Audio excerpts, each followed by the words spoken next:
আসসালামু আলাইকুম এভরিওয়ান। আজকে আপনাদের সাথে শেয়ার করব মজাদার একটি নাস্তার রেসিপি, সেটি হলো গুলগোলা রেসিপি।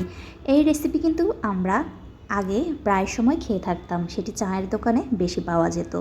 এখন কিন্তু কম বেশি তেমন একটা দেখা যায় না। চলুন তাহলে এই মজাদার নাস্তার রেসিপিটি দেখে নেওয়া যাক। প্রথমে আমি কুসুম গরম 1 কাপ পানি নিয়েছি। অবশ্যই পানিটা কুসুম গরম হতে হবে। এর মধ্যে হাফ কাপ চিনি দিয়ে দিয়েছি, স্বাদ মতো দিয়েছি লবণ। এর মধ্যে দিয়েছি আমি হাফ চামচ বেকিং সোডা, অবশ্যই বেকিং সোডা দিতে হবে, এবং দিয়েছি হাফ চামচের মতো ইস্ট। এর মধ্যে আমি দিয়ে দেব কালি জিরা। আপনারা চাইলে মিষ্টি জিরাটাও এখানে ব্যবহার করতে পারেন। এই পর্যায়ে আমি একটি ছাঁকনির সাহায্যে ময়দা দিয়ে দিচ্ছি। আপনারা চাইলে এই রেসিপিটি আটা দিয়ে করতে পারেন।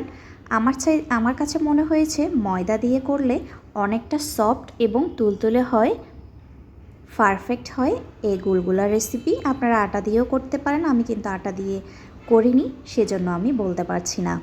এই পর্যায়ে ভালো করে আমি মিক্স করে নিচ্ছি। আমার কিন্তু আরও 1 কাপ ময়দা লেগেছে, মোট আমার 2 কাপ ময়দা লেগেছে। এই পর্যায়ে আমি ভালো করে মিক্স করে নেব। ময়দাটা আস্তে আস্তে দেওয়ার চেষ্টা করবেন, এরপরে হালকা হালকা করে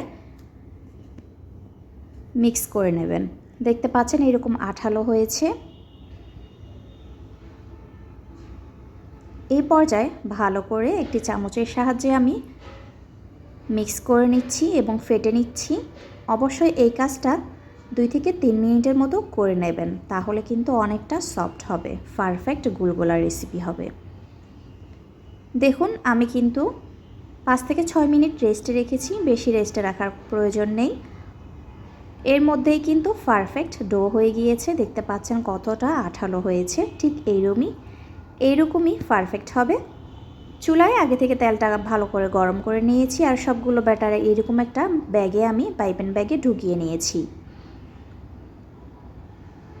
যেহেতু ব্যাটারটা অনেক আঠালো ছিল, সেহেতু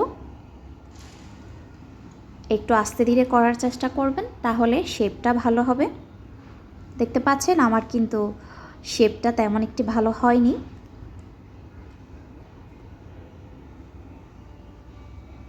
এরকম করে আস্তে আস্তে ধৈর্য সহকারে ভেজে নেবেন। চুলার আগুন কিন্তু মিডিয়াম আঁচে রাখবেন, না হলে কিন্তু পুড়ে যাওয়ার সম্ভাবনা থাকবে। উপর দিয়ে হয়ে যাবে, ভেতরে কিন্তু কাঁচা থেকে যাবে। সেজন্য আস্তে আস্তে করার চেষ্টা করবেন, একটু সময় নিয়ে।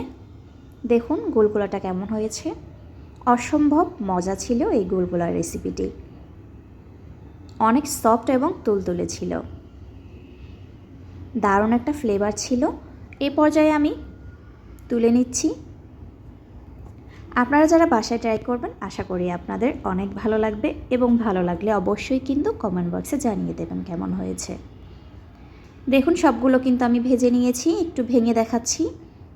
দেখে আশা করি বুঝতে পারছেন কতটা তুলতুলে সফট হয়েছে। খেতেও কিন্তু দারুণ মজা ছিল এই গুলগুলা রেসিপি। আজকের ভিডিওটি ভালো লেগে থাকলে অবশ্যই পাশে থাকবেন, লাইক করবেন, কমেন্ট করবেন। ভালো থাকবেন, আল্লাহ হাফেজ।